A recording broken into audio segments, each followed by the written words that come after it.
हमने। आप ये खीर बना रही हैं। तो इसमें क्या बात है बेटा, तुम्हें क्यों बुरा लग रहा है? ये तो वही मिसाल हुई, मुद्दई सुस्त गवाह चुस्त। कसम से बाबा, अगर मेरा कोई भाई होता ना और मैं उसकी शादी करके घर में भाभी लेकर आती तो मैं पूरा 1 महीना उसे बिस्तर से नहीं उतरने देती।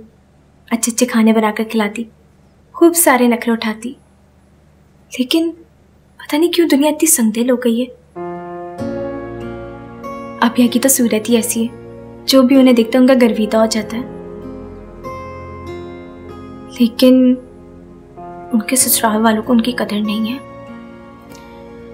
कोई कैसा भी ना कदरा हो ना शुक्रा हो, लड़कियों को हर हाल में सब्र और शुक्र की आदत होनी चाहिए, हौसला होना चाहिए उनमें। मैं अपनी इल्मा को अच्छी तरह जानता हूं। देख लेना, आज नहीं तो कल उसके घर वाले उसकी खूबियों का इतराफ करेंगे, उसकी कद्र करेंगे। और हाँ, तुमने वो इल्मा को कह दिया है रात के खाने पर आने के लिए? जी पापा, मैंने कह दिया है। सीमा, अब तुम भी अपने ससुराल जाने की तैयारी करो और फिर देखते हैं कि सीमा के ससुराल वाले उसकी कदर करने वाले निकलते हैं या अपिया के ससुराल वाले जैसे नाकदर। अच्छा, तुम दोनों खाने की तैयारी करो। इल्मा और गरबा पहली बार हमारे साथ खाना खा रहे हैं। इल्मा को उनके सामने कोई शर्मिंदगी नहीं होनी चाहिए। जी पापा, चलो खाना बनाते हैं। 3 किलो दूध, बादाम, पिस्ता, मेवा, खोया मिला है 600 रुपए लग गए। निगोड़ मारी जरा सी रसम और 600 रुपए रख गए। क्या जमाना आ गया। खीर बन गई? जी अम्मी, बन गई है। बस थोड़ी गाढ़ी हो जाएगी तो चूल्हा बंद कर दूंगी। सबक ना पढ़ा मुझे, हमें भी आती खीर बनानी। हमीदा का फोन आया था, वो शाम को कुछ लोगों को लेकर आ रही है सोबिया के रिश्ते के लिए। अब खीर तो तुम बना ही चुकी हो, साथ में एक आध चीज और बना लेना। आप बता दीजिए क्या क्या बनाना है। शामी कबाब बना लो, कोई सैंडविच नुमा चीज बना लो। भाई इतने सालों से घरदारी कर रही हो, अब ये सवाल पूछोगी मुझसे? देखो इल्मा, मुझे हर चीज की बर्दाश्त है, लेकिन ये काम चोरी निकम्मापन मुझे बिल्कुल बर्दाश्त नहीं है। भाई हमारी भी उम्र गुजर गई है, हजारों काम किए, घरदारी की है, बच्चों को पाला है, लेकिन कभी माथे पर बल नहीं डाला। अब तुम्हारी बारी है। इससे काम के मामले में मैं कभी तुम्हारे माथे पर बल ना देखूं। नहीं अम्मी, ऐसी कोई बात नहीं है। मुझे तो अपने घर का काम करना अच्छा लगता है। अम्मी, बाबा का फोन आया था, वो मुझे और जरबाब को बुलाया है, कोई ज़रूरी बात करनी है और कह रहे थे रात का खाना भी वहीं पर खा लें। ठीक, सुन लिया मैंने। अब जाओ और जाकर वो करो जो मैंने कहा है। मेहमान होकर चले जाएंगे तो चले जाना बाबा के घर, और अगर नहीं तो फोन करके माजरत कर लेना। तुम खुद समझदार हो और जानती हो कि तुम्हारा आज कहाँ होना ज्यादा जरूरी है।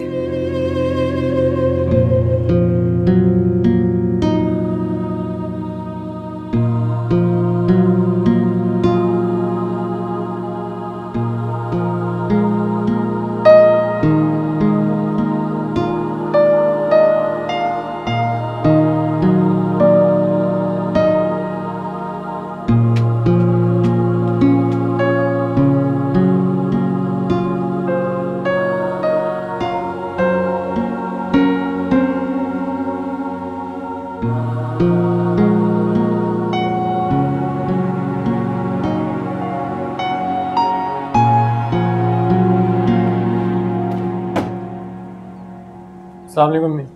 वालेकुम अस्सलाम। आ गए खैर से? जी। जाकर तैयार हो जाओ, सुबिया को देखने के लिए कुछ लोग आ रहे हैं, उनके साथ बैठना होगा। इल्मा प्लीज मेरे कपड़े निकाल देती हो? अरे उसको बहुत सारे काम करने हैं, तुम कमरे में चलो, सोबिया निकाल देगी। पहले भी तो वही निकाला करती थी। रहने दीजिए, सोबिया को मेरी अलमारी की समझ नहीं आएगी। मैं पहले भी कपड़े खुद ही निकालता था, अभी भी निकाल। बर्तन निकाल लिए?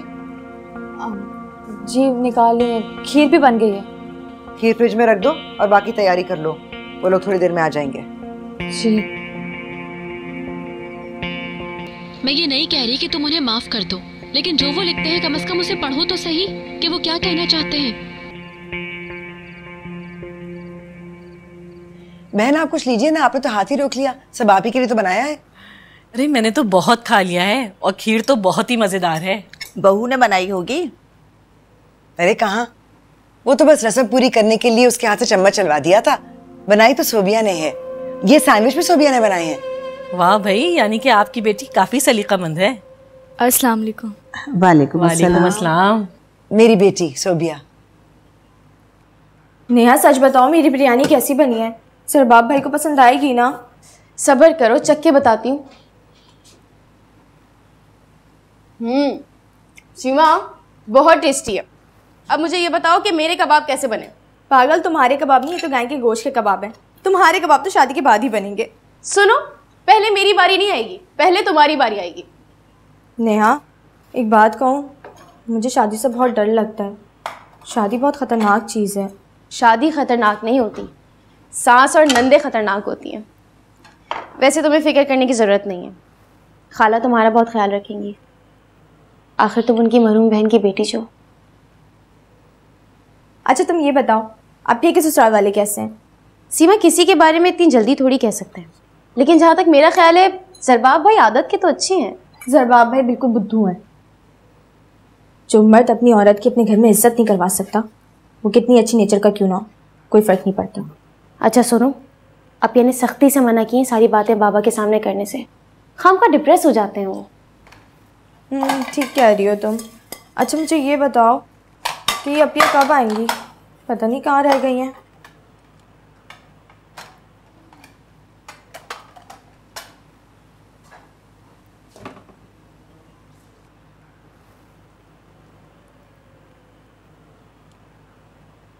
अस्सलाम वालेकुम।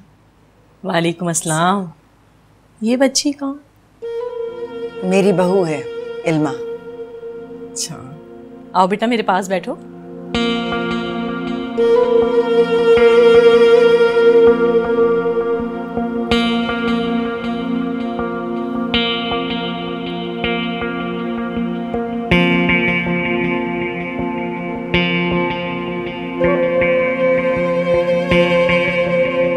शादी कब हुई? बस कुछ ही दिन हुए। अच्छा अच्छा, ये तुम्हारे हाथ पे क्या हो गया?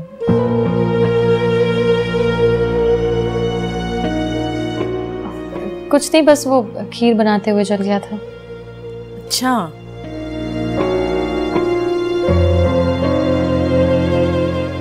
कितनी बहनें हो आप लोग? इल्मा चाय लेकर आओ। जी।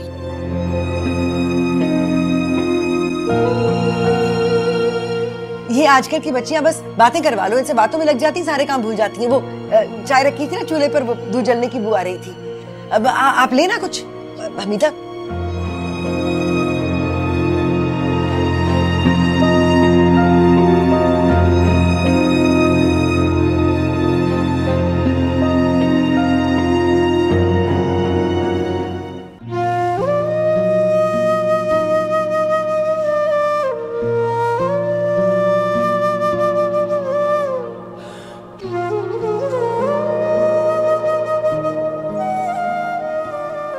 तुम फिर रो रही हो?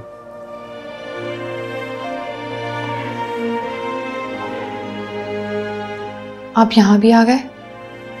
मैंने कहा था ना, तुम मुझे चाहे पुकारो या ना पुकारो, लेकिन तुम्हारे आंसू मुझे जरूर पुकारेंगे।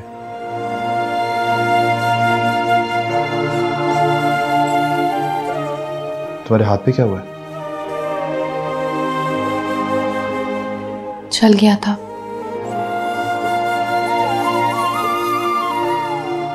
आप प्लीज जाइए यहाँ से। चला जाऊंगा, लेकिन जाने से पहले सिर्फ एक बात, अपने तमाम आंसू, तमाम तकलीफें और दुख मुझे दे दो।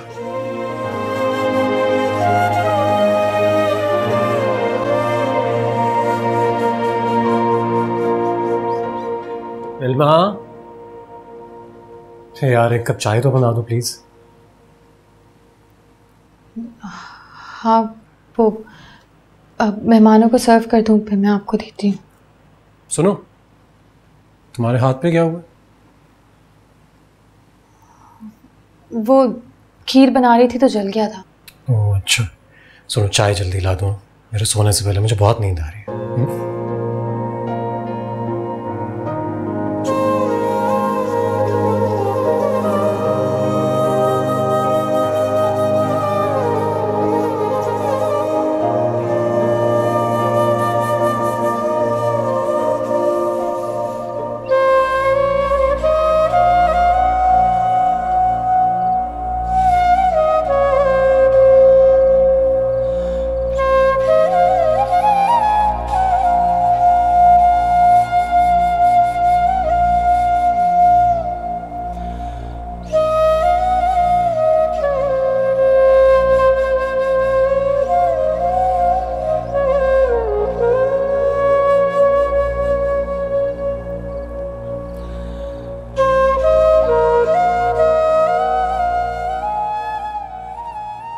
बाबा अपिया तो आई नहीं। अरे पगली, शादीशुदा जिंदगी का अपना ही एक बहाव होता है। इस एक धारे में हर किसी को साथ लेकर चलना मुमकिन नहीं होता। फिर तुम्हारी अपिया तो एक अक्ल वाली लड़की है, उसको खूब पता है कौन सा वक्त किसे देना है किसे नहीं। कोई मसरूफियत होगी जो नहीं आ सकी। फोन भी नहीं आया? नहीं बाबा। अच्छा, शाबाश, नंबर बना ली मेहमानों के सामने। कानों में बूंदे, होंठों पे सुर्खी, किस पर बिजलियां गिराने का इरादा था? खबर नहीं थी कि वो सोबिया को देखने के लिए आ रहे हैं? ऐसे नाज़ो अंदाज देकर इसके बराबर में बैठोगी तो इसकी सादा सी शक्ल पे किसकी नजर जाएगी? बोलो, जवाब दो। अच्छी भावजों के ये तौर तरीके होते हैं कि नंद के लिए आया हुआ रिश्ता अपने मैके की तरफ मोड़ दिया। नहीं अम्मी, मैं ये सोच भी नहीं सकती। अरे रहने दो बीबी, हमने भी दुनिया देखी है।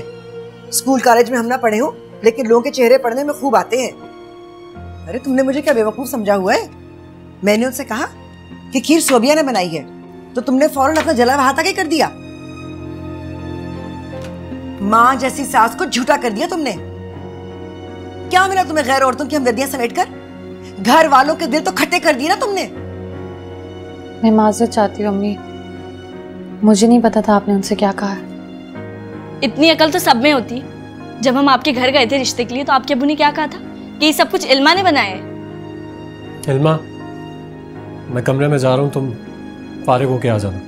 अपनी बेगम को साथ ही ले जाओ, हमने अचार नहीं डालना इसका। जो गुल इससे खिलाने थे खिला दिए।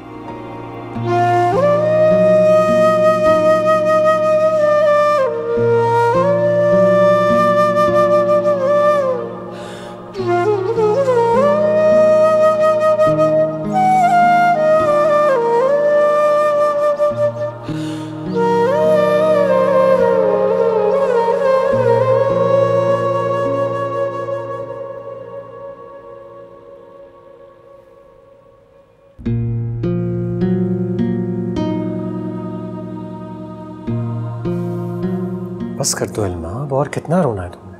बहुत हो गया ना। मैंने तुमसे पहले भी कहा था कि ये छोटी मोटी बातें बर्दाश्त करनी पड़ेंगी। अगर बर्दाश्त नहीं करेंगे तो उसके अलावा गुजारा नहीं होगा। थोड़ा सा दिल मजबूत करो अपना, सब ठीक हो जाएगा टाइम के साथ साथ। और ऐसी छोटी छोटी बातों को दिल पे थोड़ी लगाते हैं। एक कान से सुनो और दूसरे कान से निकाल दो। वो आज बाबा ने घर पर बुलाया था, सब लोग इंतजार ही करते रह गए हमारा। अच्छा, तो इस बात के ऊपर आपका दिल भरा हुआ कि बाबा की दावत में सो गए? नहीं, ये बात नहीं है।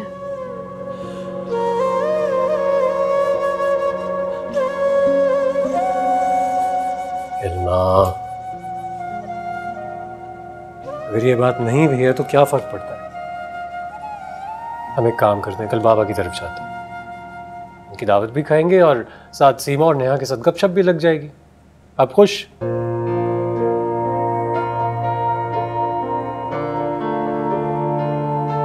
अच्छा, मुझे नींद आ रही है, मैं सोने लगूं।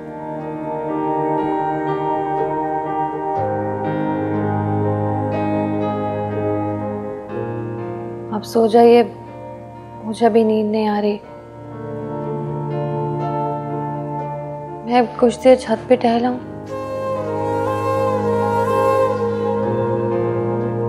हाँ चली जाओ तुम। आप चलेंगे मेरे साथ? आपको चांदनी रात पसंद है?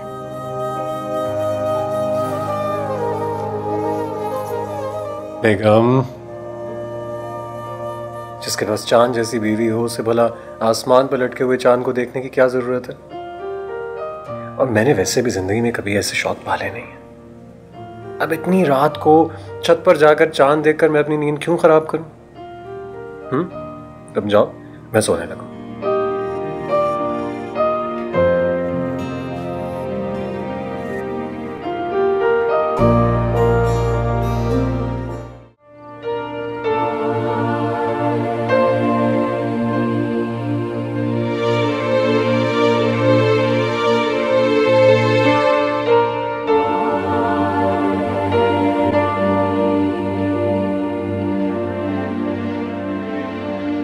देखा आपने किस तरह उसके गम में अपने को घुला रहा है।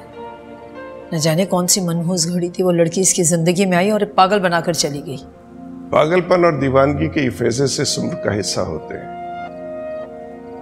रामेश की इस कैफियत से घबराने की जरूरत नहीं है। यह तो खुशशाइन बात है कि वो लड़की इसकी जिंदगी से चली गई। अब सिर्फ इसे थोड़ी सी साइकोथेरेपी की जरूरत है। इस उम्र में तो जिंदगी का हुस्न और दिलकशी इंसान को पुकार पुकार कर अपने पास बुलाती है। कोई कितनी देर अपनों से और अपने आप से रूठा रह सकता है। आपकी यही बातें मुझे हौसला देती हैं, वरना रामेश को देख देख कर तो मैं बहुत परेशान रहने लगी हूँ। जाए उससे बात करें।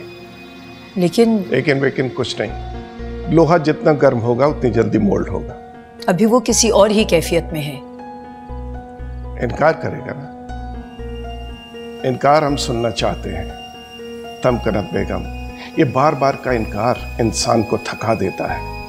हम चाहते हैं कि रामेश पे इनकार करके थक जाए, क्योंकि घोड़ा जब भागते भागते थक जाता है ना, उसे लगाम डालना आसान होता है। चाहिए उसे इस वक्त किसी की जरूरत है।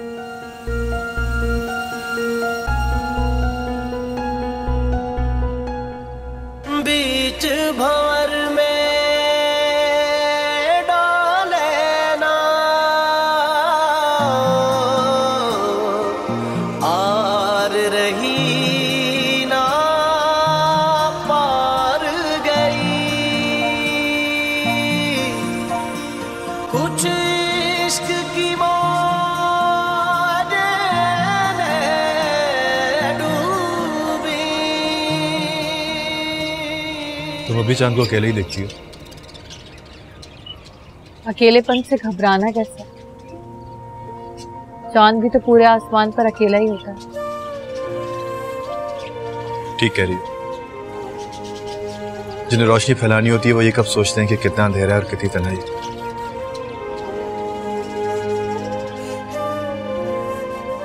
ऐसे लोगों से जब मोहब्बत की जाती है ना, तो ये नहीं सोचा जाता कि कितनी रिफाकत है और जुदाई कितनी है। मगर ये पूछ लिया तुम कौन पिया,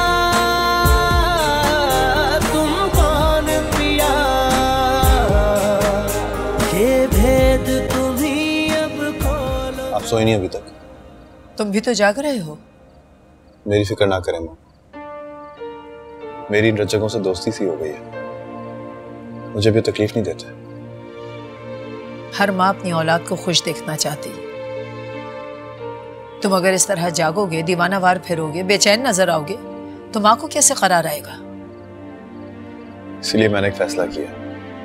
फैसला? जी माँ, मैंने फैसला किया कि मैं लंदन चला जाऊं। क्या? वहां वैसे भी दानिश भाई और मोमल भाभी को कुछ ब्रेक मिलना चाहिए। आप उनसे बात कर लें, अगर वो यहाँ आना चाहे तो मैं बाबा की वहां वाली फैक्ट्री संभाल लेता हूँ, और अगर वो नहीं आना चाहते तो मैं उन्हीं के साथ मूव कर जाऊंगा। तो तुम मुझे और बाबा को तन्हा कर देना चाहते हो? नहीं माँ, मैं आपको और बाबा को इस तकलीफ और अजियत से निकालना चाहता हूं। मैं जानता हूं कि आप मुझे इस कैफियत में देख के बिल्कुल खुश नहीं है,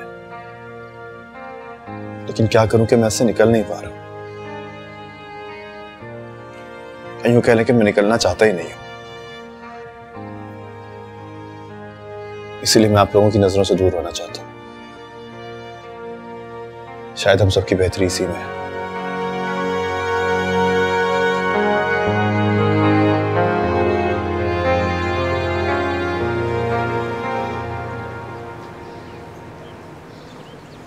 शराफत बहन, आपने 100% सही अंदाजा लगाया। अरे भाई, इन लोगों ने तो सवाल गंदुम और जवाब चने वाली मिसाल की है। सोबिया बेटी को देखने के लिए आई थी, यहाँ से जाकर मुझसे कहने लगी कि इनकी बहू की छोटी बहन अगर इसके ही जैसी हो तो हमें दिखाना, हमें तो इनकी बहू अच्छी लगी। खाला, अगर मैं भी सज सवर के तैयार होकर बैठती ना उनके सामने तो मुझे ही पसंद करके जाते वो। कोई जरूरत नहीं है ऐसे नीचों को अपना हार सिंगार दिखाने की, और हमें ऐसे लोगों में रिश्ता करना ही नहीं है जो बेटी को देखने आए और बहू पर फरेफ्ता होकर चले जाए। मैं तुम्हें बता रही हूँ हमीदा, आइंदा वो औरतें मेरे घर की दहलीज पार ना करें। अगर वो मुझे नजर आई ना तो चोटी से पकड़ के निकाल दूंगी बाहर। मेरी मासूम सी बच्ची है, इसके लिए कोई अच्छे और सादे किस्म के लोग लेकर आओ। इतने भी सादा ना हो कि सादगी की मार मारते रहें। जितने सादे और शरीफ लोग होते हैं ना उतने ही चालाक होशियार होते हैं, जैसे हमारी भाभी साहिबा। अरे बेटी, तुम तो बिल्कुल भी फिक्र मत करो, तुम तो मेरी अपनी बच्चियों जैसी हो। तुम्हारे लिए तो खूब छानबीन कर देख के रिश्ता लाऊंगी कोई। खाला, ज्यादा लंबी चौड़ी फैमिली ना हो और ना लड़का घर में सबसे बड़ा हो। ये जो घर के बड़े होते हैं ना ये खुद सुकून से जिंदगी गुजार सकते हैं, ना इनकी बीवियां सुख से रह सकती हैं, और माएँ तो जिम्मेदारियों के बाहर तोड़ देती हैं इन पे। बहुत जबान चल रही है तुम्हारी, बड़े कल पुर्जे निकल आए हैं। जब माँ बात कर रही है तो तुम्हें बकबक करने की क्या जरूरत है? जाओ यहाँ से जाकर चाय बनाओ। और हाँ खाला, मुझे लड़का हो ना फैमिली से अलग रहता हूँ, मुल्क से बाहर रहता हूँ, और ये सास नंदों का चक्कर ना हो। मुझे बहुत डर लगता है इन सब चक्करों से। क्या फायदा है ऐसे डर डर के जिंदगी गुजारने का। बोल चुकी, मैंने कहा था चाय बनाओ, जाओ।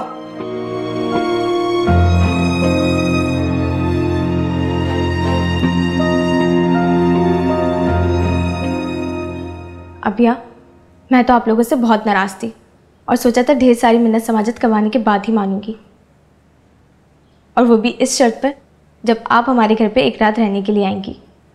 लेकिन जब मैंने आपकी सूरत देखी तो सारा गुस्सा झाग की तरह बैठ गया। मैं खुद बहुत शर्मिंदा हूँ तुम दोनों से। मैं जानती हूँ बहुत मेहनत से खाना बनाया होगा तुम दोनों ने। बाबा ने तो गली के 10 चक्कर लगा लिए होंगे मेरे इंतज़ार में। तुम दोनों की नज़रें भी दरवाजे पर होंगी कि मैं अब आई और तब आई। मुझे ना पाके बहुत उदास हुए ना। मैं क्या करूँ, मैं बहुत मजबूर थी। भैया पता है, हम तीनों ने रात से खाना ही नहीं खाया।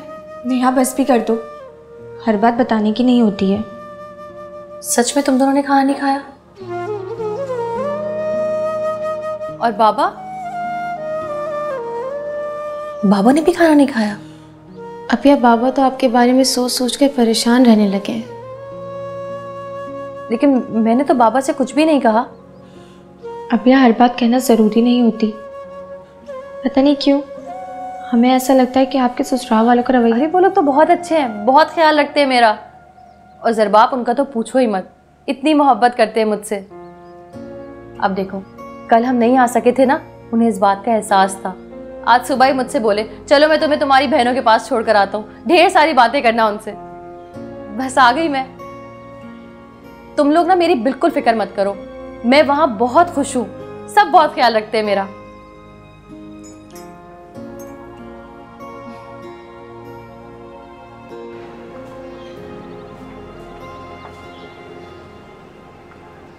अस्सलाम वालेकुम। वालेकुम अस्सलाम।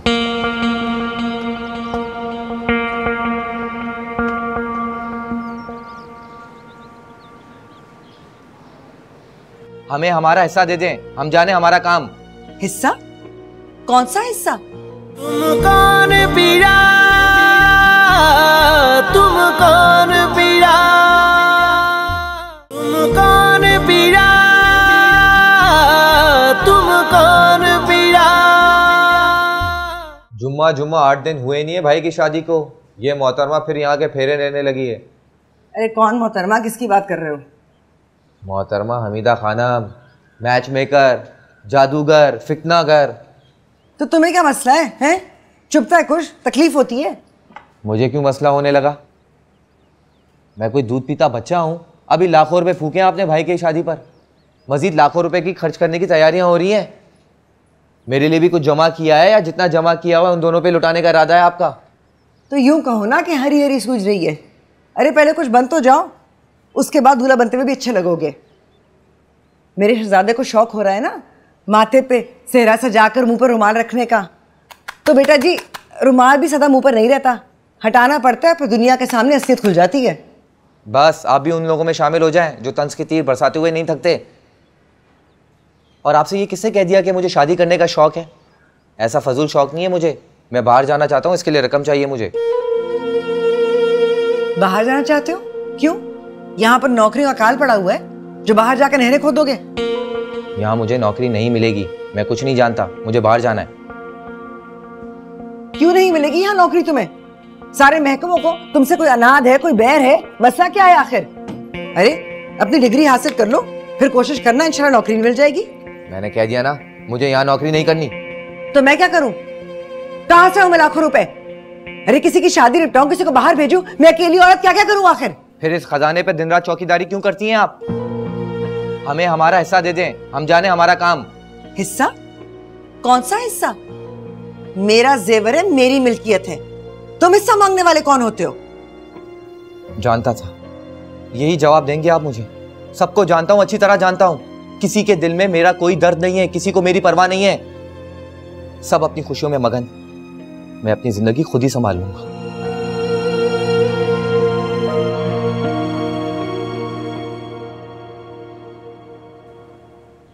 खुश है मेरी बेटी? आप बिल्कुल परेशान मत हुआ करें, ज़रबाब बहुत ख्याल रखते हैं मेरा। माशाल्लाह माशाल्लाह। भाई ज़रबा मियाँ, हमारी बेटी आपका ख्याल व्याल रखती है या नहीं? नहीं अंकल, बहुत ख्याल रखती हैं, हमेशा ही ख्याल रखती हैं मेरा। अच्छा, ये तो बड़ी अच्छी बात है। मैंने तुम लोगों को इसलिए बुलाया है, इल्मा बेटी, सीमा की खाला सीमा और साजिद की शादी की तारीख मांग रही। अब बात उनकी भी ठीक है, मंगनी हुए तो कई साल हो चुके हैं। खाला होने के नाते भाई उन्होंने बहुत इंतजार किया, अब वो तकाजा कर रही हैं, हमें उनके सब्र को नहीं आजमाना चाहिए। क्यों दरबार में? जी अंकल, मैं इस मामले में भला क्या कह सकता हूँ, ये तो खालिसतन आप लोगों का घरेलू मामला है। जी जी। बाबा आप ये बताइए कि आप क्या चाहते हैं? बेटा, हर बाप यही चाहता है कि उसकी बेटी जल्द से जल्द रुखसत हो। बस तैयारी के मराहल से जरा घबरा रहा हूं मैं। आपको घबराने की कोई ज़रूरत नहीं है, अगर अल्लाह ने चाहा तो सब कुछ सहूलत से हो जाएगा। आमीन आमीन। बाबा आप उन लोगों को तारीख तय करने के लिए बुलवा लीजिए। मेरा तो मसला ही हल हो गया बेटा, तुमने मेरी तायीद करके मेरा तो हौसला बढ़ा दिया। जी देर मैं आती हूँ। हाँ।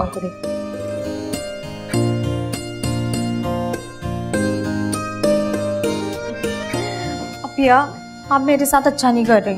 क्या अच्छा नहीं कर रही? मैं जो कुछ कर रही हूँ ना तुम्हारी बेहतरी के लिए कर रही हूँ और बाबा की खुशी के लिए। अगर बाबा इस फैसले से खुश हैं तो हमें एहतराम करना चाहिए उनकी खुशी का। और आपको मेरा ख्याल है जरा सा भी? सब मुझे छोड़कर जा रहे हैं। तुम बिल्कुल फिक्र मत करो, तुम अकेली नहीं रहोगी, तुम्हारा ही बहुत जल्द बंदोबस्त कर देंगे। मुझे लगता है अनकरीब आप ना मैरिज ब्यूरो खोलने वाले हैं। अच्छा जी चले? जी चलिए। ज़रबाब भाई, किसी दिन अपिया को हमारे साथ रहने की इजाज़त दे दें। पिछली सारी जिंदगी तो इसने तुम लोगों के साथ गुजारी है, जी नहीं भरा अब तक तुम लोगों का। अब कुछ वक्त अगर मेरे साथ गुजार रही है तो गुजार लेने दो यार। ओ अपिया, मुझे याद आया, मेरे पास आपकी एक अमानत है, मैं भी लेकर आती हूँ। मेरी कौन सी अमानत है?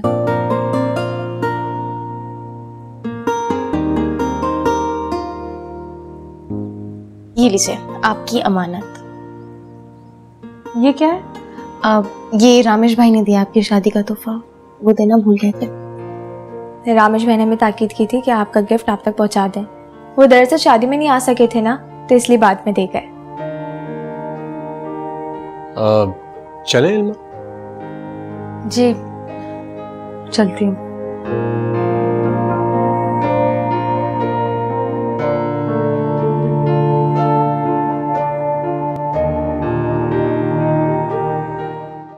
तो ये तुम्हारा आखिरी फैसला है? जी बाबा। किसके किए की सजा देना चाहते हो अपने माँ बाप को? बाबा आप ऐसा क्यों सोच रहे हैं? मेरे वालिदैन मेरे लिए बहुत काबिल एहतराम है, लेकिन फिल वक्त मैं अपना हक इस्तेमाल करना चाहता हूँ, वो हक जो मेरा खुद पर है। और उस हक का क्या हुआ जो हमारा तुम पर है? इसीलिए तो आपसे कह रहा हूँ बाबा कि मुझे लंदन जाने दीजिए। मैं वहाँ जाके आपकी ब्रांच को लुक आफ्टर करना चाहता हूँ। चाहता हूँ कि मेरी सलाहियतों से आपके बिजनेस को फ़ायदा पहुँचे। आपके बैंक बैलेंस, आपकी प्रॉपर्टी, आपके एसेट्स को दुगना तिगना करना चाहता हूँ बाबा, ताकि आप ज़िंदगी में कभी यह ना सोचें कि जिस औलाद को आपने इतना प्यार से पाल पोस के जवान किया, जिसकी पढ़ाई पर आपने पैसा पानी की तरह बहाया, इसकी छोटी छोटी ख्वाहिशात पूरी की, उसने ज़िंदगी में कभी आपको मायूस किया या कभी आपकी उम्मीदों पर पूरी नहीं उतरी। या बाबा आपका हक नहीं अदा कर पाए। बाबा माँ बाप अपनी औलाद के लिए बहुत कुछ करते हैं बाबा, उसकी कीमत कभी नहीं चुकाई जा सकती, लेकिन कभी कभी औलाद बहुत मोहब्बत और सच्चे दिल से उस हक को अदा करने की कोशिश ज़रूर करती है। मुझे भी वो कोशिश करने दीजिए। हक अदा करना है तो कुछ ऐसा करो जिससे हमें खुशी हो। यही मैं चाहता हूँ बाबा कि मैं वो करूँ जो आपके लिए सबसे ज़्यादा बाइस खुशी है। इसीलिए मैं आपका बिजनेस में राइट हैंड बनना चाहता हूँ। तुम मुझे दौलत से मोहब्बत का ताना दे रहे हो, ये जता रहे हो कि हमें अपनी औलाद की खुशियों से ज्यादा दौलत से प्यार है। अपनी खोई हुई मोहब्बत का तमाचा हमारे मुंह पर मारकर कहते हो कि तुम अपना हक अदा कर रहे हो।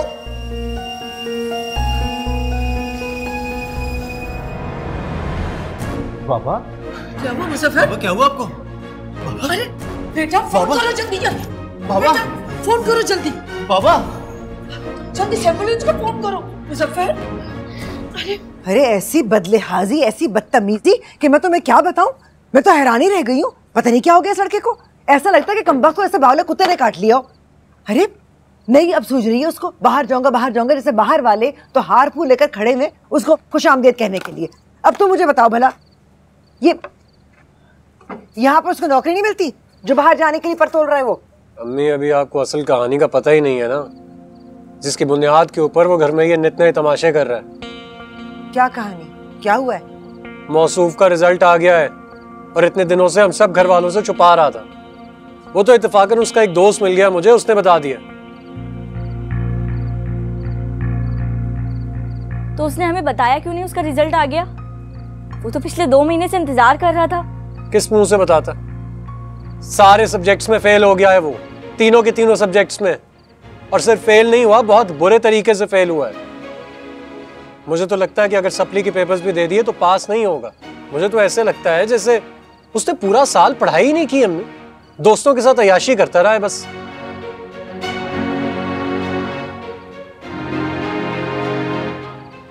फेल हो गया कमबख्त।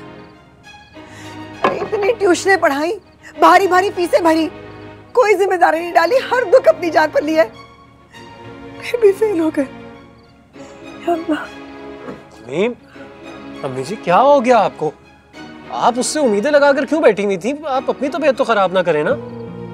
अम्मी आप हौसला रखें, सब सही हो जाएगा।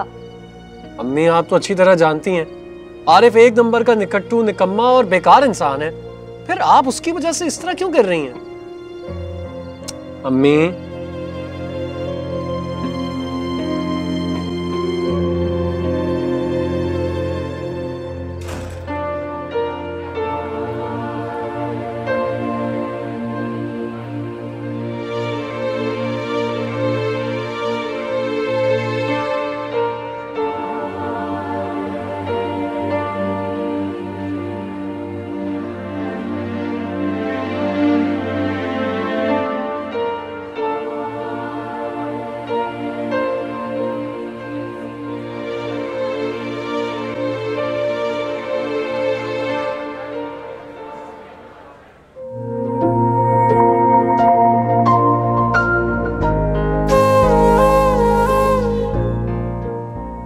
पास तो आपको देने के लिए कुछ भी नहीं है।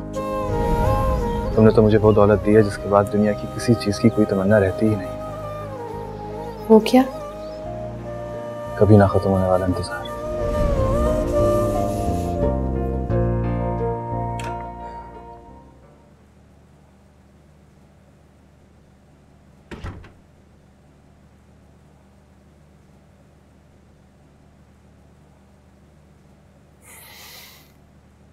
क्या बात है?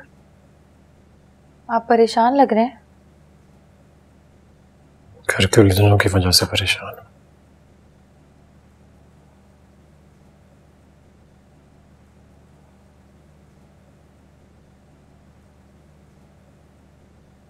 क्या बात है? आरिफ फेल हो गया। ये तो बहुत परेशानी की बात है। परेशानी की बात तो है। अम्मी ने तो बहुत सदमा लिया इस बात का, और क्यों ना लें। आरिफ की पढ़ाई के लिए उन्होंने इतनी मेहनत की थी, इतनी कोशिशें की थी, बल्कि हम सब घर वालों ने। ये क्या है?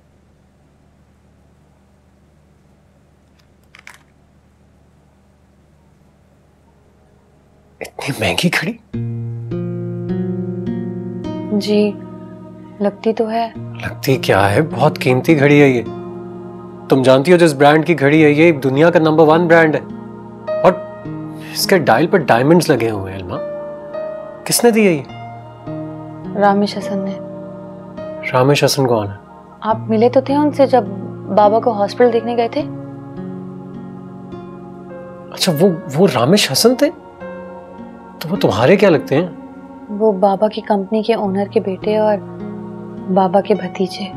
इल्मा, तुमने ये बात पहले क्यों नहीं बताई मुझे? बताती तो आप क्या करते? अरे उनसे अच्छे से मिलता मैं। तो आप मिले तो थे। अरे भाई, बहुत अच्छे तरीके से मिलता ना। ऐसे लोग बहुत काम के होते हैं, उनसे बात बना कर रखनी पड़ती है। उनके साथ तो बहुत आजिज़ी और इनकिसारी के साथ बात की जाती है। मुझे इतना अफसोस हो रहा है, मैं उनके साथ बहुत ही सरसरी तरीके से मिला। कोई बात नहीं, फिर मिल लीजिएगा। हाँ भाई, मिलूंगा। ऐसे लोग तो लाइफ बना देते हैं, उनके तो आगे पीछे रहना चाहिए। और रामेश हसन जैसा खुले दिल का आदमी जिसने इतनी बेशकीमत घड़ी गिफ्ट की हो, उसको कैसे छोड़ सकते हैं हम?